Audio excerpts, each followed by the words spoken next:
Latest episode দেখুন একদম add free.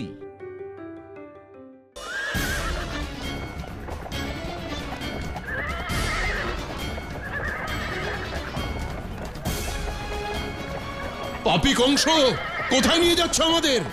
আমি বলছি রথ থামাও, থামাও রথ, রথ থামাও কংস।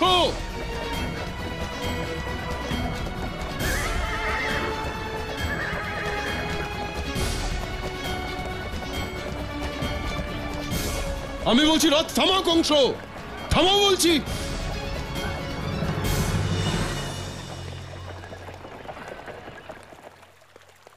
মহারাজ,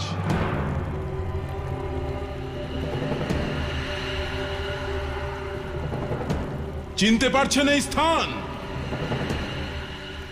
যেখানে প্রথমবার আমার মৃত্যুর দৈববাণী হয়েছিল? দেবকীর অষ্টম পুত্রই তোমাকে বিনাশ করবে কংস।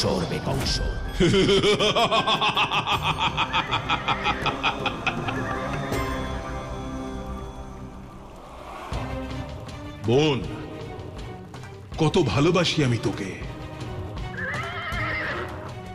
সেই দিনও এইরকমই তোকে রথে বসিয়ে তোর শ্বশুরালয়ে পৌঁছে দিতে যাচ্ছিলাম। দেবকী প্রিয় বোন আমার, যা ভগবান কংস আশীর্বাদ দিচ্ছে তোকে যে তুই 7-8টি পুত্রের মা হবি, আর তোর পুত্ররা আমাকে মামা মামা কংস মামা বলে ডাকবে। কিন্তু এই ছলনাকারী বিষ্ণুর জন্য সবকিছু অসম্পূর্ণ থেকে গেল।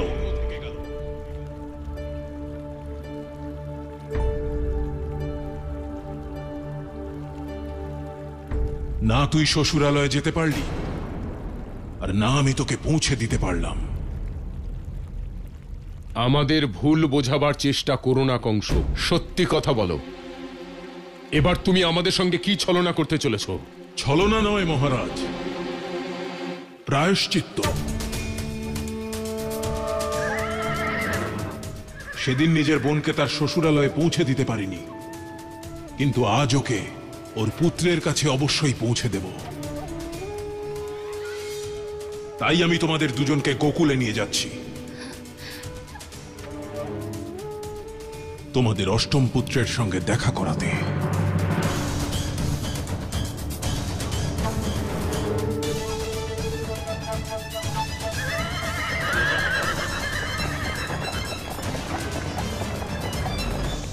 কাকি, তোমাদের যা ইচ্ছে হয় তাই বলো, কিন্তু আমার মাকে ভীতু বলবে না। কাকা, তোমাদের ভুল হচ্ছে। আমার মা কাউকে ভয় পায় না, এমনকি কংস মামাকেও না। সখারা, আজকাল তোরাও আমাকে ভীতু মায়ের ভীতু ছেলে বলছিস। সে তোরা যাই বল, আমি হলাম আমার মায়ের কানাই। এই কানাই কার সাথে কথা বলছে? ব্যাস, আমি আর আমার মায়ের বিরুদ্ধে একটাও শব্দ শুনতে চাই না।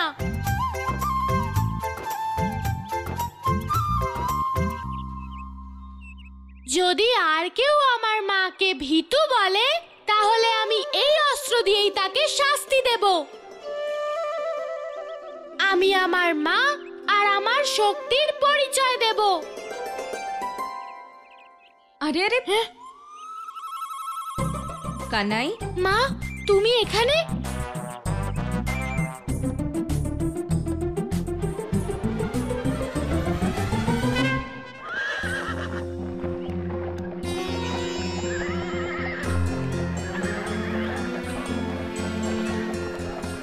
মনে পড়ে মহারাজ এই পথ, সেই অন্ধকার রাত?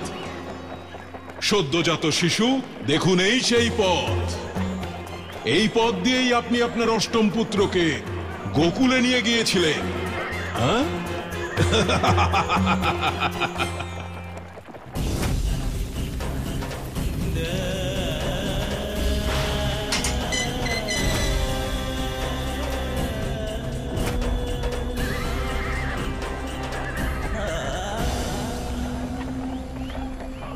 কি মহারাজ, কোথায় হারিয়ে গেলেন? পুরনো স্মৃতিতে? নিজের করা সব অধর্মের কথা এখানেই বলে দেওয়ার দরকার নেই। অনেক সুযোগ দেব আমি আপনাকে পুরনো স্মৃতি মনে করার।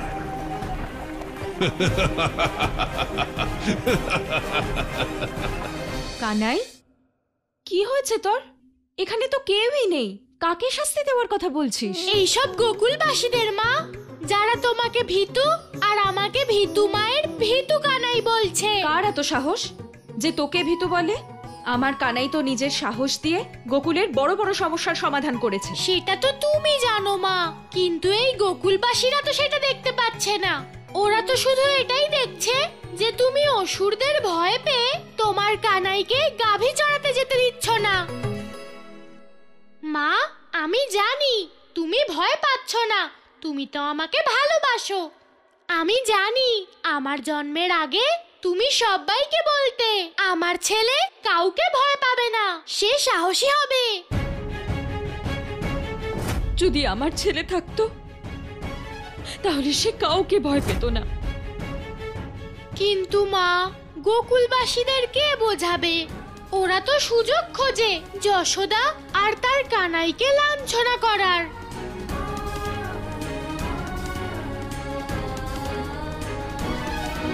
কিন্তু তুমি চিন্তা করো না মা, তোমার ভালোবাসার জন্য সব লাঞ্ছনা আমি সহ্য করে নেব। কানাই,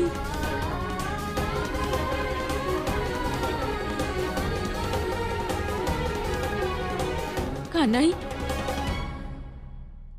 আমি তোর উপর কোনো লাঞ্ছনা আসতে দেব না। আমি বলে দেব গোকুলবাসীদের যে আমার কানাই কাউকে ভয় পায় না, বরং ও তো এই সংসারের সবচেয়ে সাহসী ছেলে। কিন্তু কি করে মা?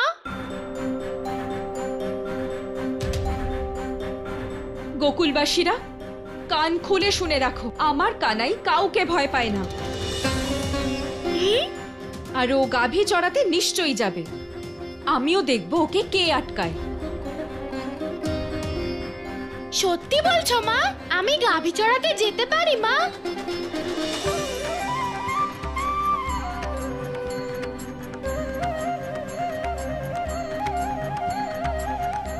আমি জানতাম যে আমার মা সংসারের সবচেয়ে সাহসী মা, আর আমি আমার সাহসী মায়েরই ছেলে।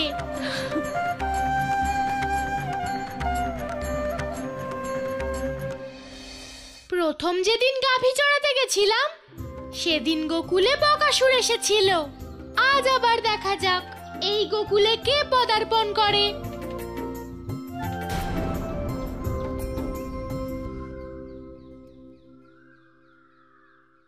দাদা, তুমি লাড্ডু খেতে খেতে থেমে গেলে কেন? কানাই, যখনই আমি লাড্ডু খাই আমার দেবকী মায়ের কথা মনে পড়ে যায়। ওনার হাত থেকে খাওয়া সেই লাড্ডুর স্বাদ আমি ভুলতেই পারছি না কানাই। কারণ সেই লাড্ডুতে মায়ের মমতা আর তার ভালোবাসা মিশেছিল। বোন, আজ আমরা তোর মমতা আর ভালোবাসার পথেই এগিয়ে চলেছি, গোকুলের পথে, যেখানে তোর অষ্টম পুত্র থাকে, তাই না মহারাজ? বসুদেব, তুমি কিছু বলো কিংবা নাই বলো, কিন্তু আজ আমার বোন তার ছেলের সঙ্গে অবশ্যই দেখা করবে। তাকে আদর করে কোলে তুলে নেবে, তাই না বোন?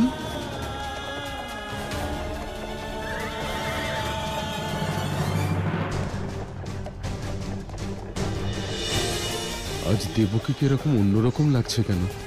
কানাই, জানি না কবে দেবকী মায়ের হাত থেকে পুনরায় লাড্ডু খাওয়ার সৌভাগ্য হবে। দাদা, মা বলে মায়ের মমতাকে কোনো বন্ধন কখনোই আটকে রাখতে পারে না। দাদা, তুমি দেখে নিও, দেবকী মায়ের সঙ্গে খুব শীঘ্রই আমাদের দেখা হবে।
সোনা।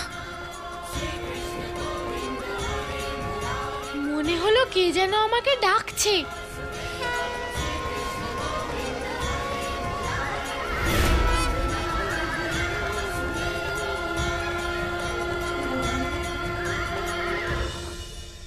কি হয়েছে বোন?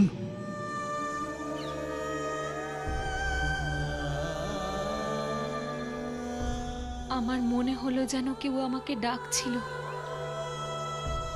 আমি জানি তো বোন যে তোকে তোর ছেলে ডাকছিল, কিন্তু তোর ছেলে ওই গোকুলে আছে। যা নিজের জায়গায় বস।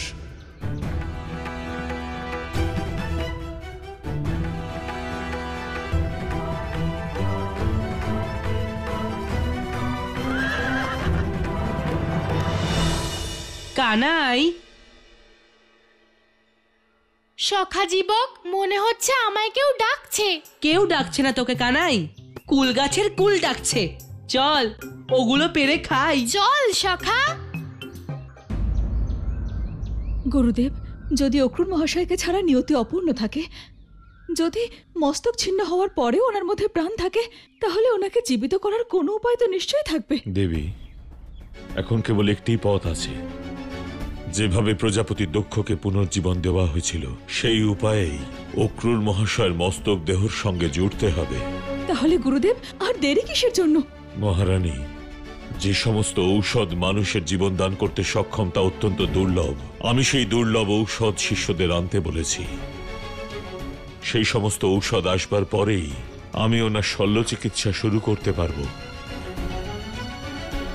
গুরুদেব, আপনি যে সকল ঔষধ আনতে বলেছিলেন আমরা সব নিয়ে এসেছি।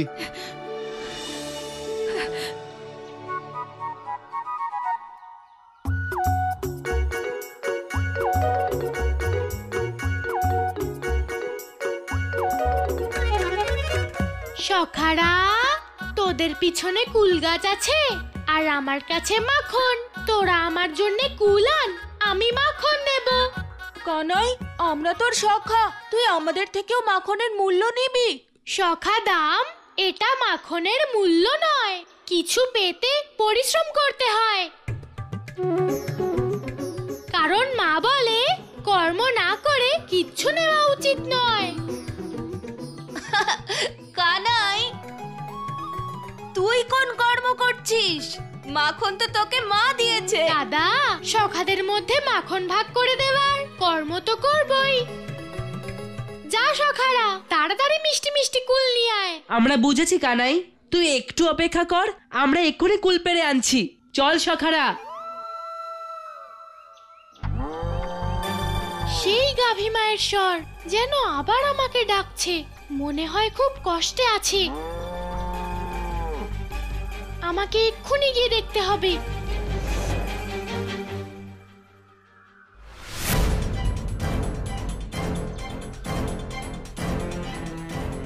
সখাদের কুল আনতে পাঠিয়ে কানাই একা কোথায় চলে গেল? গুরুদেব, এই ঔষধ। এই সব ঔষধ দ্বারাই অশ্বিনী কুমার দয় দেবাসুর সংগ্রামে অর্ধমৃত দেবতাদের পুনর্জীবন দিয়েছিলেন, তাদের বিচ্ছিন্ন অঙ্গ জুড়েছিলেন। তাহলে কি গুরুদেব, এইসব ঔষধ দ্বারা অক্রুর মহাশয়কে পুনর্জীবিত করা যেতে পারে? মহারানী, এইসব জড়িবুটি খুবই দুর্লভ, প্রাণ শক্তিতে ভরপুর, কিন্তু সুরভি গাভীর পঞ্চগব্য ছাড়া এই ঔষধিগুলো সব ব্যর্থ। সুরভি গাভীর পঞ্চগব্য? আমি ঠিক বুঝলাম না গুরুদেব।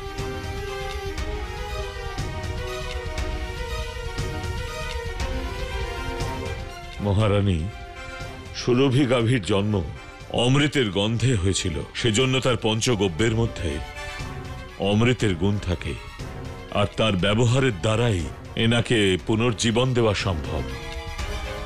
গুরুদেব, এই সুরভি গাইকে কোথায় পাওয়া যাবে আমাকে বলুন। আমি নিজে গিয়ে সুরভি গাইয়ের পঞ্চগব্য আপনার সামনে নিয়ে আসবো। দেবী, এটাই তো বিড়ম্বনা। প্রজাপতি দক্ষের দেওয়া অভিশাপের পর তার কন্যা সুরভি এই বিশ্ব সংসারে এখন কোথায় তা কারোরই জানা নেই। নারায়ণ নারায়ণ, এ কেমন বিড়ম্বনা প্রভু যে সুরভি গাভীর পঞ্চগব্য দ্বারা দক্ষ অর্থাৎ অক্রূর পুনর্জীবিত হতে পারেন, নিজের কন্যা সেই সুরভিকে উনি নিজেই অভিশাপ দিয়ে পাষাণ করে দিয়েছেন। এটাই নিয়তি দেবর্ষি। মানুষ অন্যের সাথে যে ব্যবহার করে, সে ভালো হোক বা মন্দ, শেষে কিন্তু সে তার ফল অবশ্যই পেয়ে থাকে। প্রজাপতি দক্ষ অহংকার বশত তার কন্যা সুরভিকে অভিশাপ দিয়ে নিজের পুনর্জীবন প্রাপ্তির পথ অবরুদ্ধ করেছেন। তাই মানুষকে তার নিজের অহংকার আর ক্রোধকে নিজের বশে রেখে সর্বদা অন্যের সঙ্গে ভালো ব্যবহার করাই উচিত। নারায়ণ নারায়ণ, সত্য বলেছেন প্রভু, সত্য বলেছেন। কিন্তু প্রভু, দক্ষ কন্যা সুরভির এতে কি দোষ? ও কবে মুক্তি পাবে প্রভু? দেবর্ষি, দক্ষ অভিশাপ দেওয়ার পরে আমি সুরভিকে এই বর প্রদান করেছিলাম যে কোনো এক সময় তার পিতা দক্ষের জীবন সংকটাপন্ন হবে, ঠিক সেই সময়েই তোমার প্রয়োজন অনুভূত হবে, আর তোমার দ্বারাই দক্ষের সংকট সমাপ্ত হবে। কারণ এই ঘটনার দ্বারা দক্ষ তার নিজের ভুল বুঝতে পারবে, আর চিরকালের জন্য তার অহংকার শেষ হবে দেবর্ষি। নারায়ণ নারায়ণ, এর অর্থ হলো এই প্রভু যে সুরভির শাপ মুক্তির আর কন্যার দ্বারা পিতার পুনর্জীবিত হবার এই দুয়েরই মাধ্যম স্বয়ং পরম অবতার শ্রীকৃষ্ণ হতে চলেছেন।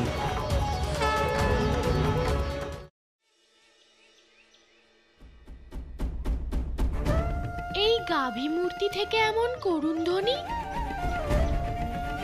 আজ এর সত্য আমাকে জানতেই হবে।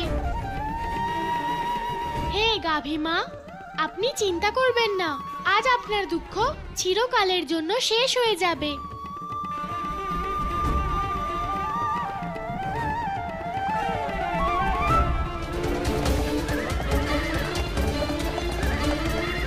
দেখ বোন, তোর এত বছরের অপেক্ষার অবসান ঘটলো। এসে গেছি সেই স্থানে যেখানে তোর ছেলে থাকে। এসে গেছে সেই শুভ মুহূর্ত যখন ছেলের আর মায়ের মধুর মিলন হবে। আয় বোন, দেবকী, যা চিনে নে তোর ছেলেকে।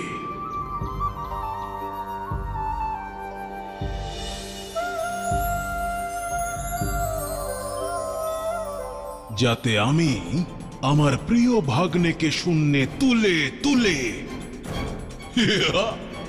বোন, আয় বোন। দাঁড়াও কংস!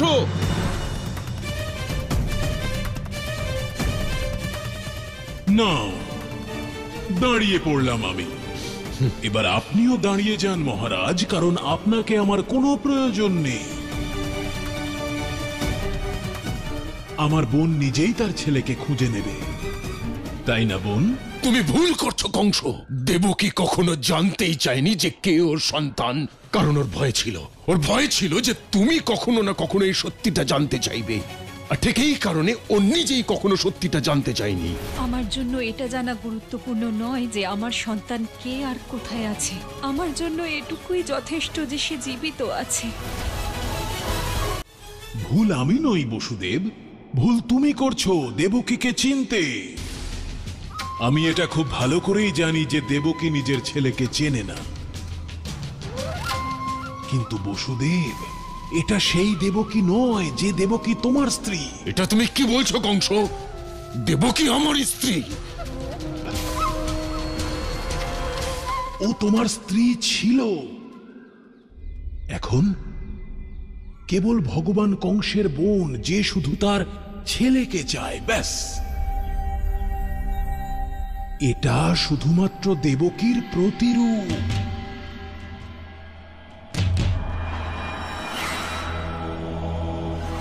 এটা কোন জায়গা? তুমি কোথায় নিয়ে এসেছো আমাকে? কি চাও তুমি? আমার জীবনের একটাই উদ্দেশ্য বোন, সত্যটা জানা। তোর অষ্টম সন্তানের সত্য। যে সত্য আমি নিজেই জানি না, সে বিষয়ে আমি তোমায় কি করে বলবো? তোর সন্তানের সত্য তুই নয় বোন, তোর মমতা বলবে। তোর অন্তরাত্মা, তোর অবচেতন মন, যেখানে তোর ছেলের প্রতিচ্ছবি আছে। হতে পারে তুই তোর ছেলেকে চিনিস না, কিন্তু এক মায়ের অবচেতন মন, অন্তরাত্মা নিজের সন্তানকে খুব ভালো করেই চিনতে পারবে। তাই এবার তোর মন আমাকে তোর অষ্টম পুত্রের কাছে পৌঁছে দেবে।